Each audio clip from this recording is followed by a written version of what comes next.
Nakakatawa naman yan. God prepared you to be president, pero He didn't prepare you with intelligence. He prepared you for the presidency, but He didn't prepare you because you caused chaos.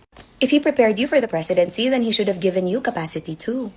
He should have made sure that you did not cause this shit show that the Philippines is going through now. God did not cause the demise of the UNITEAM. You did. God did not put your father in the ICC. You did. How can God want you to fight against the corrupt when you yourself have allegations of corruption? How did you become a creature of God when you yourself have supporters that are the devil's spawn? Paano ka prepare for the presidency kung ikaw lang naman ang gumagawa ng mga bagay na magpapahirap sa buhay mo?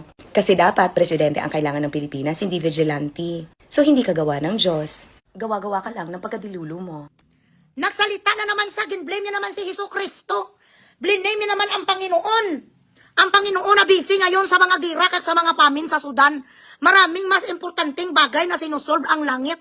Kaysa naman sa mga problema kag sentimento ni isang bilat sing Iloy ning kaplugo. Ang sabi yala naman, nag-post-post ka naman bilat sing Iloy mo kang paumul-umul mo naman ko. Kaso wala sa choice, binabayaran sa ni Martin Luther King. Sabi sang alpoto, saan ba nagamit si President Sara ng Diyos? Stop using God's name. Sandali. Stop using God's name in vain. It baffles me that if God prepared her for the presidency, He should have at least prepared her with the basics.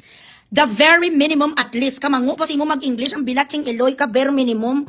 And that adjective, the word that you just used, it baffles you.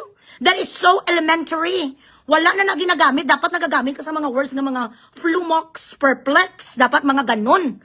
Ang mga words na ginagamit mo ka, ikaw ang very basic, oy, lamok. Lamok nga tuloon. Ginagamit mo ang Panginoon. Nagawander ka. It baffles you. Na bakit kung prepare sa sang Diyos, bakit hindi sa prepare sang Ginoo? Hindi sa prepare sa Diyos. Ano nga basic? Ang ikal-anim na utos ng Diyos, huwag kang makikiapid. Thou shall not covet thy neighbor's husband or wife. Hindi kayo prepare sang Diyos. Hindi tinuro sa'yo sa katikista noon. Hindi kayo nagsimba sang alpot bigaon puta-puta mong nanay. Your mother pimp you and your sister na may ngipin na dinosaur. Ang Diyos na wala sang alam.